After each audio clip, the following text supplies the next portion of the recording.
ke program kami, alhamdulillah. Nah, Kemudian banyak dari jamaah dan semua program yang kami jalankan adalah support dan perhatian dari jamaah sendiri. Belum dapat anggaran dan bantuan dari negara Arab. Makanya alhamdulillah ketika kami ingin bekerja sama dengan wasilah Bunda, alhamdulillah Bunda Khadijah, tertutup hati saya untuk mewujudkan cita-cita yang sudah lama saya impikan adalah mencetak 1 juta penghafal Al-Quran untuk dunia Islam. Dan alhamdulillah program 1 juta penghafal Al-Quran sudah jalan, Pak Dato, sudah alhamdulillah. Kami setiap tahun mewujudkan para penghafal Al-Quran, dan kami punya kebiasaan sebelum corona ini setiap penghafal Al-Quran tamat 30 juz di pesantren kami hadiahkan umrah.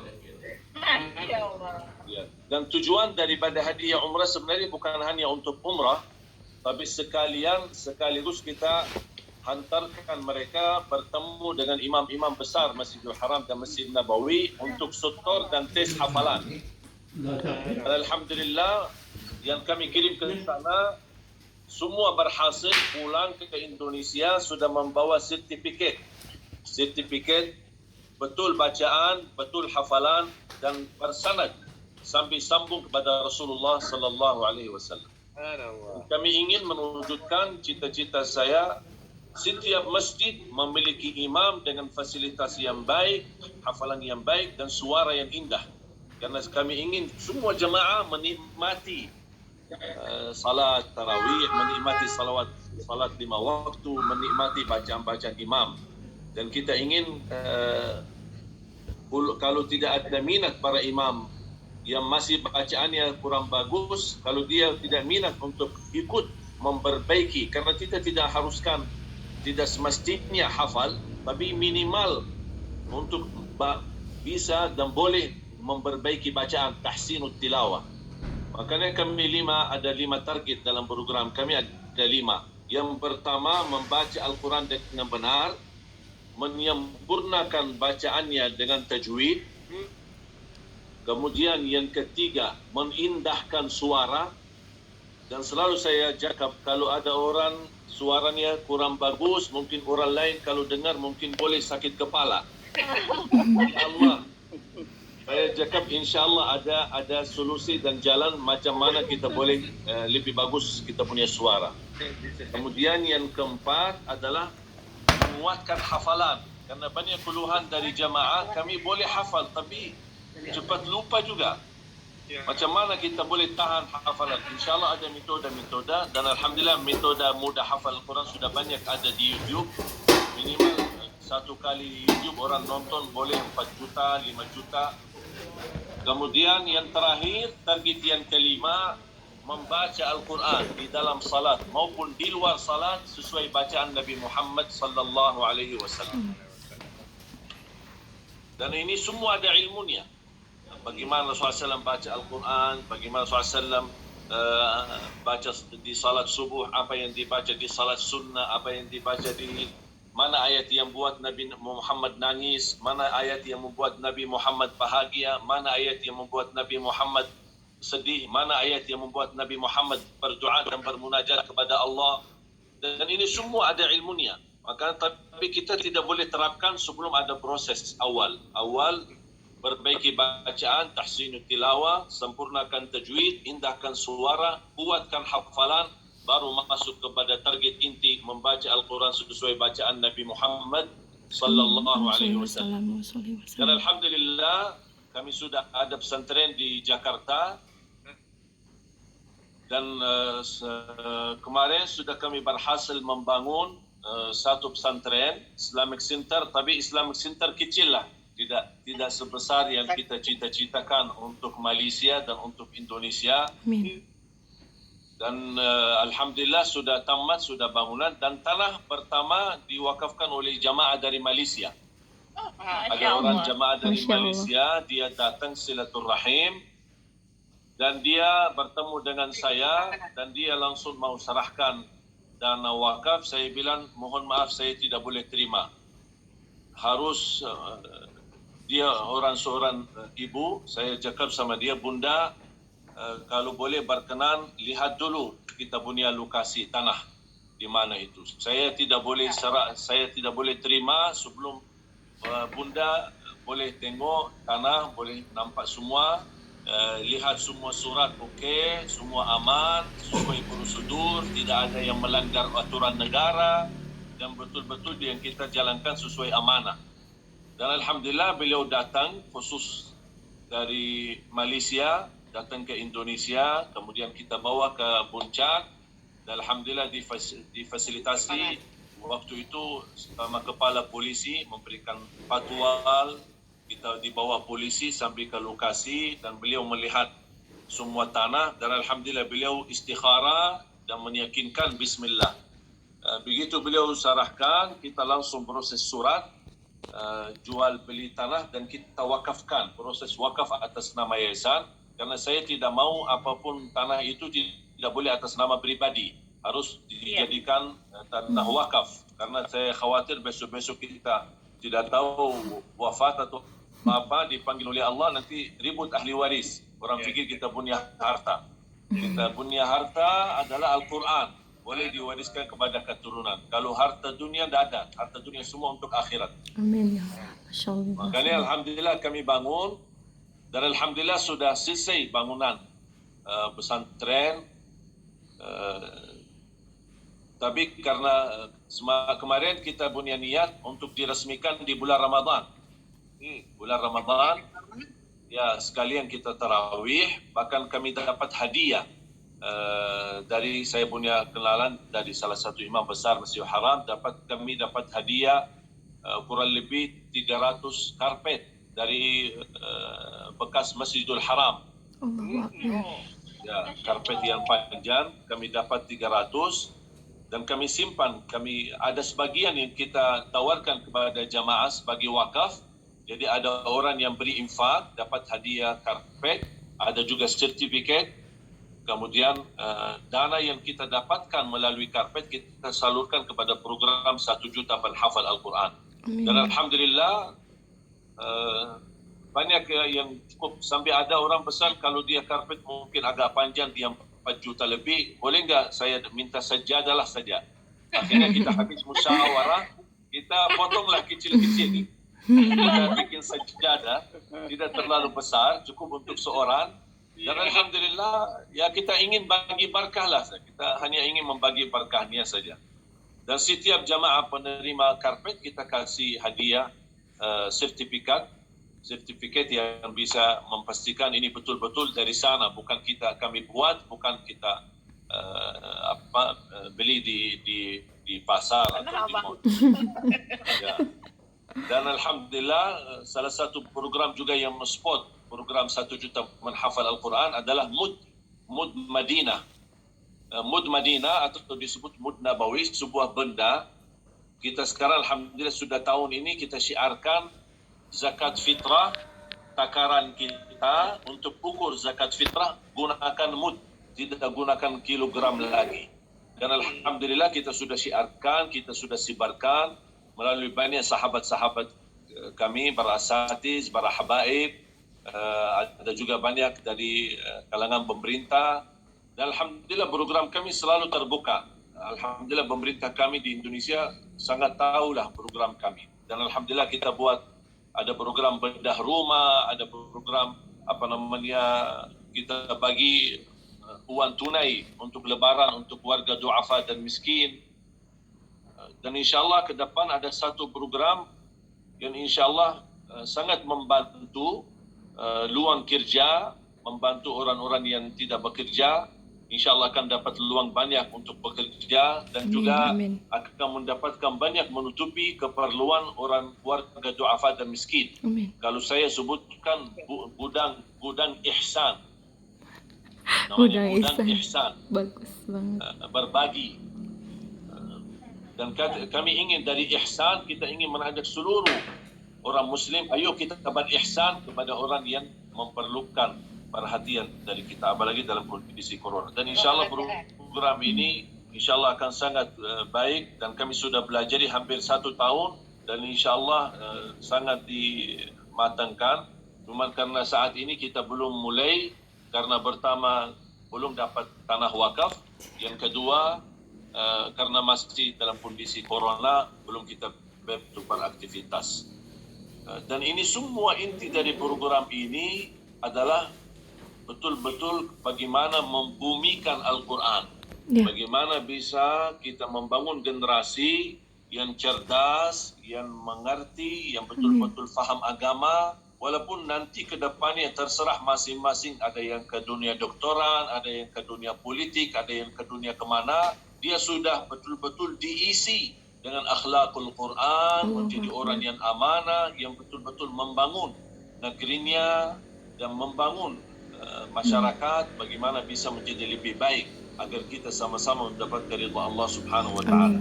Dan termasuk benda mud ini kita sudah kita salurkan untuk infak, dan kita infak pun kita akan salurkan kepada program satu hafal Al-Quran. Dan alhamdulillah mud ini pun ada sertifikat. Sertifikatnya langsung nama kita sampai kepada sahabat Rasulullah Zaid ibn Thabit Al-Ansari radhiyallahu anhu. Dan apa yang saya sampaikan program-program ini semua sudah ada di channel YouTube kami. Boleh Datuk berkenan dan semua kawan-kawan, sahabat, kalau berkenan buka channel kami di YouTube, Syekh Ali Jabir. Banyak program kami yang kami siarkan dan kami laporkan. Dan juga ada website www.yayasansyekhalijabir.com www.yayasansyekhalijabir.com. Dan alhamdulillah semua ada laporan, ada berita, dan setiap hari Jumaat sebelum adanya corona, setiap hari Jumaat kita suka angkat laporan di sosial media supaya jemaah boleh nampak apa berita-berita, macam mana apa yang kita buat, apa yang kita ini, semua laporan ada. Dan program yang selama corona kita jalankan hashtag sambung amal. Hashtag sambung amal. Dan alhamdulillah program ini ratusan keluarga yang sudah dapat manfaat sembako sama kemudian uang tunai. Uang tunai kurang lebih 1.500.000 untuk satu keluarga. Dan alhamdulillah amanat jamaah ini program semua yang saya sampaikan sudah boleh jalan. Dan kami pernah hitung dalam 1 tahun mungkin habis melebihi dari 3 sampai 7 miliar rupiah. Alhamdulillah. Ya, kurang lebih 600-700 ribu dolar. Kurang lebih kalau tidak salah saya hitung kurang lebih macam itu. Tapi alhamdulillah ini semua tidak ada bantuan satupun dari negara Arab, semuanya dari masyarakat, dari orang-orang polis, dari orang-orang menteri, dari orang-orang perusahaan, bahkan banyak juga dari jamaah Malaysia. Termasuk kami pertama kali membangun yayasan, saya pernah juga safari dakwah di Malaysia, di Johor Bahru, kemudian di Kelantan, di KL, kemudian di Selangor, banyak kota, surau-surau, waktu masih almarhum Datuk Harun Din, ikut beliau alhamdulillah membantu dalam program yayasan. Dan alhamdulillah ketika beliau pertama kali jumpa, dia belum tahu saya pandai bahasa Melayu, tapi alhamdulillah selepas beliau berikan syarahan, beliau kenalkan saya kepada jamaah dalam bahasa Arab, kemudian baru saya berbicara yang saya cinta guru mulia Datuk Harudin. Beliau nampak ini boleh pandai bahasa Melayu dah. Lagi siap-siap mau bagi terjemah, dia kata Datuk Harudin, Allah yarham. Dan alhamdulillah perhatian beliau dan support beliau dapatlah alhamdulillah memberikan kemudahan untuk bagaimana bisa membantu melalui program safari dakwah selama di Malaysia, mendapatkan bantuan infak dan sedekah derma dari jamaah. Dan alhamdulillah kita juga salurkan untuk program 1 juta penghafal Al-Quran. Dan semua program ini hanya sebagian yang saya sebutkan, ada program yang lain banyak, cukup banyak, tapi kami tidak terlalu banyak syiarkan karena ini sesuai dharma dan infak yang kita terima, kita boleh kembangkan banyak program. Kalau infaknya tidak banyak, kita fokus program 1 juta penghafal Al-Quran. Dan alhamdulillah ada umrah gratis, ada program tunanetra. Sudah alhamdulillah kami bina 38,000 tunanetra. Orang buta. Allahu Akbar. Dan alhamdulillah Quran Braille digital. Ini Quran Braille digital termasuk pertama kali sedunia. Belum ada Quran Braille digital. Allahu Dan Akbar. alhamdulillah kami buat di Malaysia. Kemudian dari Malaysia kita bawa ke Indonesia dan kami bagikan secara gratis. Satu Quran Braille digital dia punya harga nilai infak $100.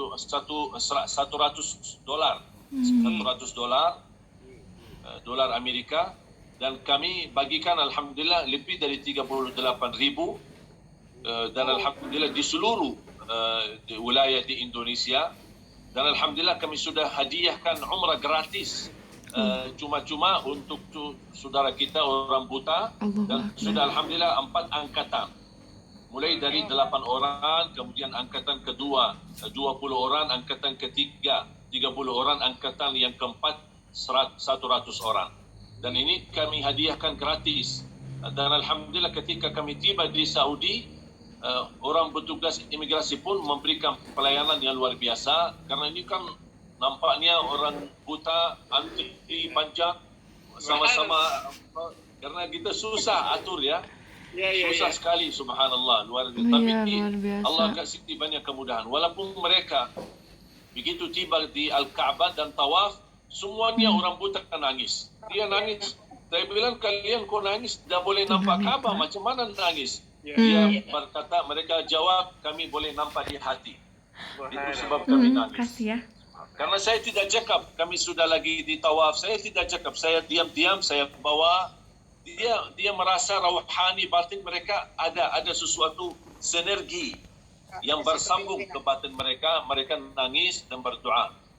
Dan insyaAllah saya sudah 2 tahun sudah saya buatkan satu surat permohonan kepada Raja untuk memberikan kemudahan haji untuk orang buta. Amin ya Allah, ya Allah.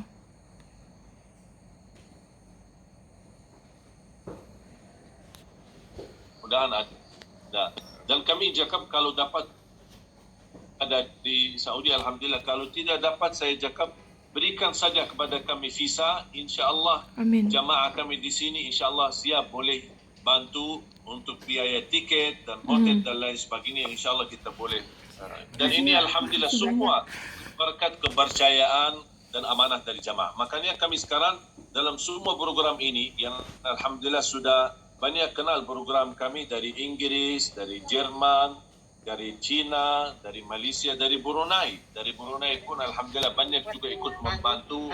Ada Pihin Huraira, ada Pihin Alauddin, ada Dato' Alauddin, ada Pihin Bakar, Menteri Dalam Negeri, ada Pihin Muhyiddin, Menteri Agama, dan banyak alhamdulillah mereka sudah tahu betul kita punya program. Makanya karena program kami sudah dikenal oleh banyak orang dari luar negeri, makanya habis kami musyawarah bersama Bunda, dan mudah-mudahan dapat doa restu dan dukungan dari Dato' adalah kami targetkan menjadi program ini menjadi go internasional. Kita tidak boleh hanya di tempat, karena kita adalah memfikirkan dunia Islam. InsyaAllah saya yakin semuanya akan boleh terwujud. Saya banyak belajar dari Mahathir Muhammad. Dari kecil bisa jadi besar. Jangan anda melihat impian yang begitu besar, tapi hanya mimpi saja, tapi tidak jalan. Masih jalan, walaupun mulai kecil-kecil saja.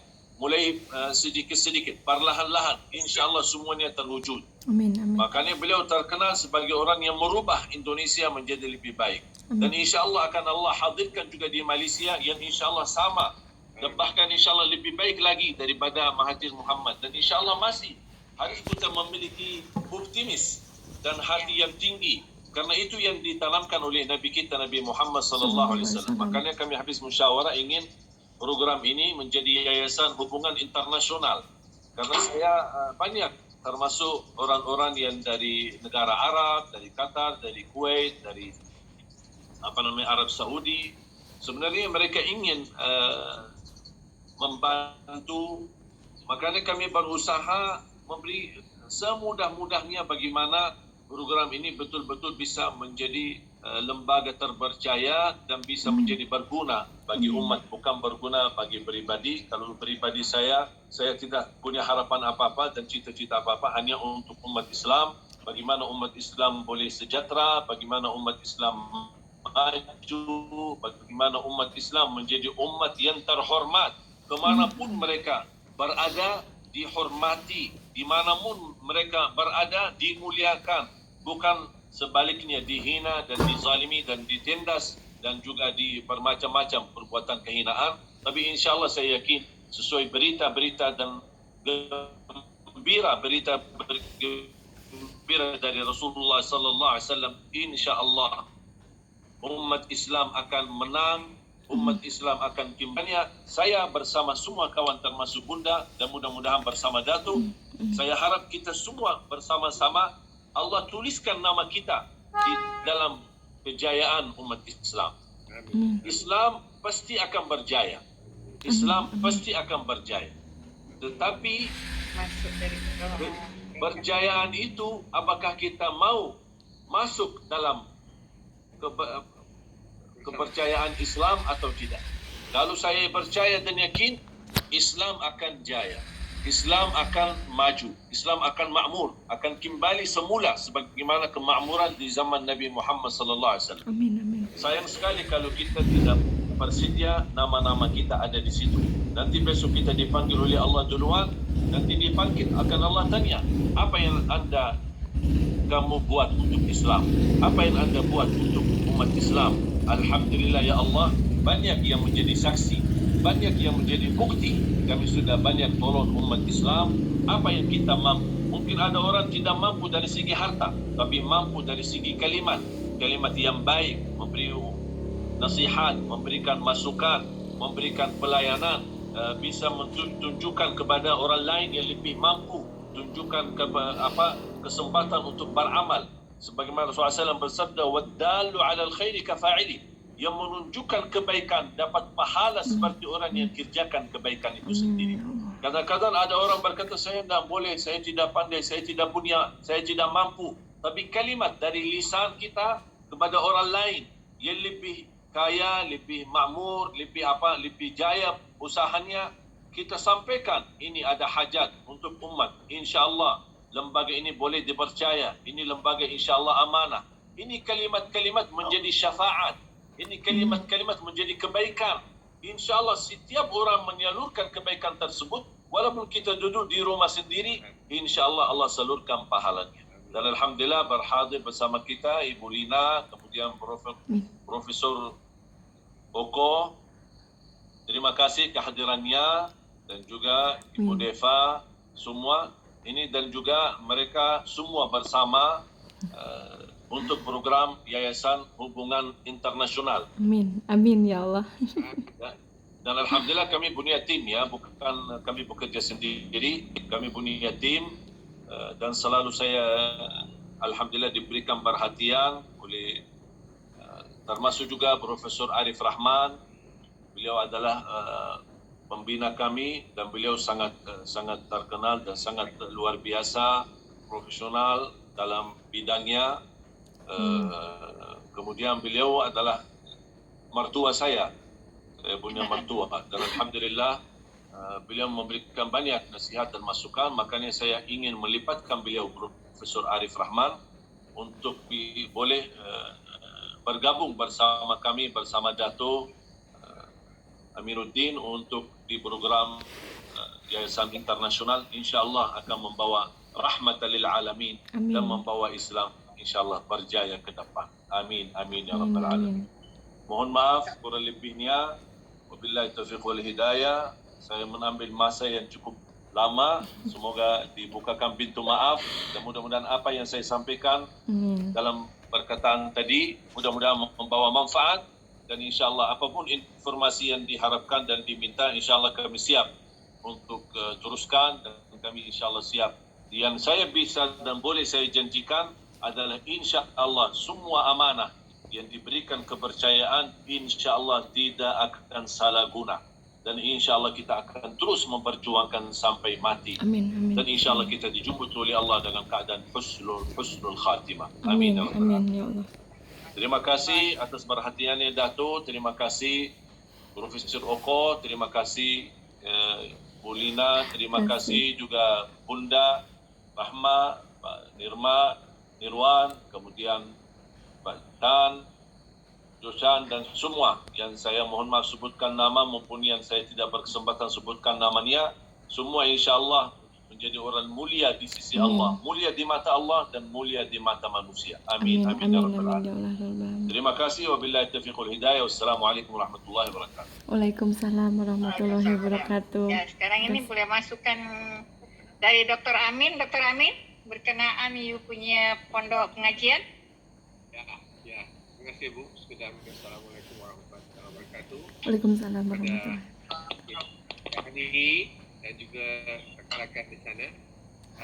Alhamdulillah, saya merasakan amat syukur kepada Allah SWT yang telah memberi saya kesempatan untuk bertemu dengan Syekh Ali melalui Ibu Khadijah yang lama tidak berhubungan, dan ini adalah satu kesempatan bagi kita untuk sama-sama menabur budi kepada masyarakat, dan saya dengan rasa sangat